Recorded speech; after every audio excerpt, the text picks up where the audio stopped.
안녕하세요. 주식경제 유토피아 주토피아에 오신 것을 환영합니다. 자, 여러분 2023년 이제 12월 증시 전망 나스닥 이야기를 할 텐데 최근 나스닥이 지금 쉽게 안 내려오고 있죠? 그래서 이런 것 때문에 산타랠리에 대한 그런 기대감이 저는 상당할 거라고 생각합니다, 여러분이. 그래서 12월 증시가 어떻게 되는지도 좀 더 이야기를 해보고 그걸 이야기하기 전에 제가 오늘은 경기 침체에 대해서 이야기를 할 겁니다. 경기 침체. 경기 침체가 시장에 미치는 영향, 그리고 경기 침체가 왔을 때, 어떻게 해야 되는가, 우리는. 이런 것들에 대해서 이야기를 할 거예요. 그리고 경기 침체하고 대공황은 분명하게 구분을 해야 됩니다. 만약에 대공황이다 하면 장기적인 경기 침체가 되겠죠. 초장기. 디플레이션형 어떤 경기 침체가 되겠죠, 미국이. 그죠? 그런데 그런 모습은 전혀 보이고 있지 않습니다. 이거를 분명히 여러분들이 생각을 하셔야 돼요. 초장기 전 경기 침체, 그래서 지금이 대공황이다. 그렇게 우리가 생각할 수는 없어요. 그리고 어떤 대공황이 오려면 금융 시스템적인 위기 이런 것들이 일단은 확실히 와야 와서 이게 회복 불가능한 상황, 이런 상황이 와야 우리가 조금 공황으로 이야기하는 게 옳거든요. 예, 근데 이런 모습이 지금 미국에는 전혀 보이고 있지 않습니다. 그래서 우리가 지금 보이는 걸로 보고 경기 침체라고 생각을 해야 되고요. 우리가 너무 상상을 해서 대공황이라고 생각을 하면 안 되는 겁니다. 미국이. 제가, 얼마 전에 대공황 영상을 올렸잖아요? 그걸 올렸을 때, 정말, 다양한 반응이 있었어요. 일단, 제 채널을 구독하고 계신 분들은 그 영상을 더 올려주시길 바라는 분들이 많은 것 같아요. 제가 추천수나 이런 것들을 좀 봤어요. 그래서 그거는 확실한 것 같은데, 제가 영상을 올렸을 때 대공황이 온다, 뭐 이런 식으로 얘기했는데, 오지만, 결국에 처음 도입부터 얘기하죠. 아, 올해는 아니다. 아니, 올해가 아니라, 지금은 아니다. 라고 얘기를 해요. 그죠? 근데 그걸 가지고 엄청나게 심기가 불편한 사람들이 있는 거예요. 조회수도 상당히 꽤 많이 나왔거든요. 근데 제가 만약에 그 영상을 제 입맛대로, 물론 제가 연구한 거지만 입맛대로 바꿔가지고 지금 공항 오는 거 맞아, 여러분들한테 그렇게 얘기를 했으면 채널 조회수 그거는 제가 봤을 때 뭐 몇천 이상 나왔을 거고, 몇천 나왔을 거고요. 뭐 좋아요도 한 70개 나왔겠죠. 예전에 영상들이 그랬어요. 제일 중요한 게 뭔지 알아요? 예전이랑 물론 내용의 결은 같지만 조금 뭐 다를 수는 있어요. 그지만 비슷한 내용의 영상을 올렸었단 말이에요. 그때하고 반응이 전혀 다르죠? 이런 것들 봤을 때 역시 사람은, 대부분의 사람은 투자를 할 때 그냥 자기 자신의 주관적인 판단으로만 투자를 하는구나, 이런 걸 많이 느끼는 그런 영상이 아니었나 싶어요. 그걸 올리면서. 그래서 여러분들은 대공황과 경기 침체는 분명히 구분을 하셔야 됩니다. 예, 이거에 대해서 오늘 확실히 이야기를 하고 넘어갈 거고, 저는 앞으로도 객관적인 이야기를 하고, 물론 내가 생각했을 때 이게 그렇다 하면 내 주장을 얘기하겠지만, 저는 최대한 객관적으로 여러분들한테 시장 상황에 대해서 전망을 하고 있다는 사실을 여러분들이 알고 계시면 좋을 것 같아요. 그래서 28 전쟁 같은 경우도 일어났을 때 실질적으로 정말 큰일 날 수 있었던 겁니다. 그래서 여러분들한테 얘기를 한 거고, 그래서 제 채널을 꾸준히 이제 보시는 분들은 분명히 도움이 될 거라고 생각을 하고, 앞으로도 이런 식으로 시장 전망을 계속 할 겁니다. 어쨌든 구독 안 하면 여러분들이 후회를 하는 거고요. 나중에 취소하면 되니까 구독, 알림, 좋아요는 무조건 해야겠죠? 자, 뉴스 보면서 한번 이야기하도록 하죠. 자, AMD가 첨단 AI 공식 출시를 했대요. AI 칩. 그래서 엔비디아보다 좋다, 뭐 자신감을 얘기하는데 이거에 대한 부분은 까봐야 알죠. 그죠? 그리고 이거는 엔비디아에게는 악재가 되는 겁니다. 엔비디아는 악재예요. 이게 왜 악재일까요? AI 만들고 하면 좋은 거 아니야? 이렇게 생각하실 수 있잖아요. 이거 호재라고. 그게 아니라 엔비디아가 독보적으로 지금 AI 칩 시장을 장악하고 있었잖아요. 여기서 이제 경쟁사가 생길 수 있다라는 거죠. 그런 리스크가 생긴 거죠. AMD가 바짝 쫓아오고 있다. 이렇게 생각을 할 수 있어요. 그러면 엔비디아의 주가는 조정받을 수도 있다라고 우리가 생각을 해야겠죠? 예. AMD가 엔비디아의 어떤 지금 매출을 독식하고 있는 매출 구조를 바꿔서 어 AMD의 어떤 그 실적이 증가한다면 엔비디아의 실적 감소로 이어질 수 있다. 이렇게 우리가 생각을 해볼 수 있을 것 같습니다. 그래서 항상 계속해서 오르는 그런 주식은 없다라고 우리 생각을 해야 돼요. 항상 시장은 조정을 받을 수 있다. 이렇게 생각하고 접근을 하셔야 됩니다. 자, 연준이 필요시 어떤 조치라도 취할 것. 경제 컨트롤 타워 옐런의 경고. 이렇게 이제 기사가 나왔습니다. 옐런이 한 이야기가 뭐냐면요. 지금 우리 금리나 절대 안 할 거야. 어? 너네 자꾸 왜 금리나 한다고 이야기해? 응? 우리 금리나 할 생각 없어. 라고 강력하게 얘기한 겁니다. 다시 한번 강력하게 얘기를 한 거예요. 어떤 조치, 이게 금리 올릴 수도 있다라는 얘기예요. 만약에 지금 물가가 안 잡히는 현상이 일어나요. 그래서 혹시라도 고용이 부러지고 있는데 물가가 안 잡히는 거야. 그러면 이게 뭐예요? 연준이 추가적인 금리 인상이 필요할 수도 있다라고 생각을 해볼 수도 있겠죠. 미래에. 그러니까 변수가 일어나면 어떤 조치라도 하겠다 우리는. 그게 뭘까? 물가를 잡기 위해서. 우리는 물가를 잡기 위해서 무슨 짓이라도 할 거야. 그러니까 너네가 아무리 그래봤자 소용없어. 금리 인하를 할 때는 물가가 잡혔을 거라고 확신을 했을 때야. 그럼 이걸 통해서 여러분들이 이해하셔야 될 거는 경기 침체는 올 가능성이 상당히 있구나. 이렇게 이해를 하고 시장을 접근하셔야 됩니다. 경기 침체가 절대 안 올 거야. 이건 진짜 아니라는 거지. 자, 대공황은 안 올 거야. 이거는 합리적인 겁니다. 대공황은 이거는 제가 연구한 것도 영상이 그거 하나만 있을 리가 없잖아요. 그쵸? 당연히 시리즈로 만들 수 있다니까요. 제가 그 하나의 이유 가지고만 공황이 지금이 아닐 거라고 이야기를 하겠습니까? 그게 아니겠죠. 그것처럼 대공황에 대한 거는 지금 생각을 해야 될 때가 아닙니다. 미국 대공황은. 그러나 한국은 이제 이야기가 다르겠죠. 그건 이제 뒤에서 이야기를 하도록 하고요. 자, 인플레 둔화보단 경기 침체 우려 솔솔 뉴욕 증시 하락했다. 이게 졸트 보고서하고 ADP 이게 그 비농이죠. 비농업 보고서.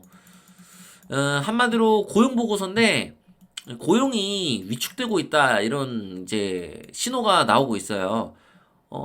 예상한 그런 고용 지표 발표보다 훨씬 더 안 좋게 고용이 나오는 거죠. 그러니까 고용이 생각보다 빠르게 위축되고 있다. 고용 시장이. 이렇게 우리가 이해를 하고 해석할 수 있을 겁니다. 그래서 이 부분은 왜 우려가 될 수밖에 없는가? 결과적으로 경기 침체 때문에 그래요. 제가 여러분들한테 설명을 드렸지만 지난 80년 동안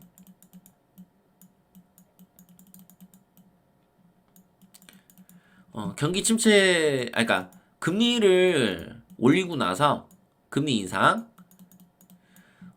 그 대가로 경기 침체나 어떠한 것도 일어나지 않았던 사례가 없었습니다. 일단 그게 팩트예요. 여러분들 그거는 얘기를 해야 되잖아요. 그러니까 확률이 꽤 있는 거예요. 그렇게 이해하시고 시장을 바라보셔야 됩니다. 그럼 경기 침체가 오면 시장이 어떻게 되는데? 그건 이제 차트 보면서 이야기를 해드리는 게 이해가 빠를 것 같고요. 자, 유가가 70달러를 하회하고 있다라고 지금 이야기를 합니다. 이거는 그렇게 일단 좋지는 않아요. 여러분들 제가 말씀드렸죠. 유가가 너무 떨어지면 안 된다 그랬어요. 이거는 일단은 뭐 지금 이 정도까지는 우리가 괜찮겠지만 갑자기 유가가 뭐 60달러를 가. 이러면 안 돼요. 이거는 진짜 침체가 올 수가 있기 때문에 그러니까 이게 수요가 떨어져서 이렇게 내리는 거잖아요. 만약에 이게 실질적으로 60달러까지 간다면 심리적인 요인이 아니라 이거는 공급이 수요보다 많기 때문에 벌어지는 일이잖아요. 지금 사우디가 더 이제 유가를 원유를 감산하겠다고까지 얘기를 하고 있는데 말이죠. 그죠? 그래서 이거는 매우 좋지 않습니다. 이게 경기 침체의 신호로 될 수 있기 때문에 유가가 적당한 선을 유지해 주는 게 좋아요. 물론 여러분들 입장에서는 유가가 내리면 어 뭐 그 물가가 내리니까 좋다라고 여러분들이 말씀드릴 수 있겠지만 경기 침체가 세게 오면 이거는 좀 힘들거든요. 한국 입장에서는. 그래서 이거에 대해서 여러분들이 생각을 항상 하셔야 되고 국제유가를 한번 살펴보겠습니다. 절대로 여기를 일단 이탈하면 안 됩니다. 여기까지 내려올 수도 있어요. 충분히 여기까지도 올 수 있어요. 근데 여기를 뭐 살짝 깨는 건 괜찮은데, 깨고 이렇게 올라가는 게 아니라, 야, 여기서 이탈하고 이렇게 내린다. 그러면 여러분들 뭐라고 생각해야 돼요? 야, 이거, 미국이, 미국이 경기 침체가 올 가능성이 꽤 있겠구나. 이렇게 판단을 하셔야 돼요. 전 세계적인 경기 침체가 더 심해진다는 얘기예요. 미국도 이 정도인데. 그럼 전 세계적으로는 경기 침체가 더 심해지면서 수요가 줄어들겠죠. 경기 침체니까 사람들이 돈을 안 쓰니까. 그 과정에서 국제 유가도 줄어들 수밖에 없다는 거예요. 생산을 하는 입장에서도 굳이 더 많이 생산할 필요가 없는 거죠. 경기 침체인데. 이 과정에서 유가가 더 떨어질 수 있다라는 거예요. 소비 심리가 위축되면서. 이해가 가시겠죠? 그래서 이런 것들을 여러분들이 꼭 생각을 하셔야 되고, 코로나 때 이렇게 폭락한 이유가 바로 그거예요. 아, 경기 침체 이거는 큰일 났다. 코로나가 언제 끝날지도 모르고 경기 침체가 진짜 심할 수도 있겠구나라는 그 심리 때문에 이 정도로 무너진 거예요. 여러분들 이걸 이해하셔야 됩니다. 그래서 절대로 크게 내려가면 안 돼요. 적당히 내려가야 됩니다. 자, 나스닥 차트 보면서 여러분들 설명드리겠습니다.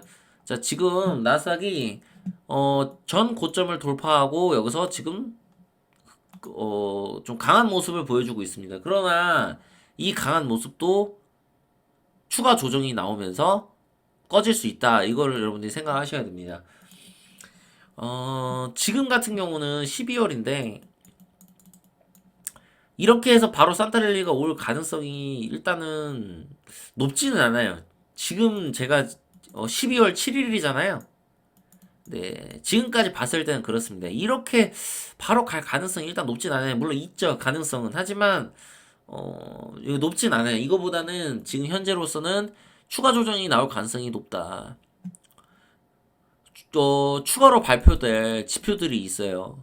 CPI도 아직 발표가 안 됐죠? 12월, 그죠? 이게 11월에 CPI인데 이게 발표 안 됐나? 맞나?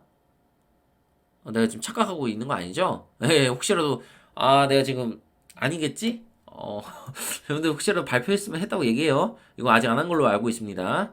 그래서 어쨌든 중요한 거는 추가로 이런 고용 지표들의 발표가 아직 많이 남았기 때문에 추가적으로 더 조정을 받을 수 있겠죠.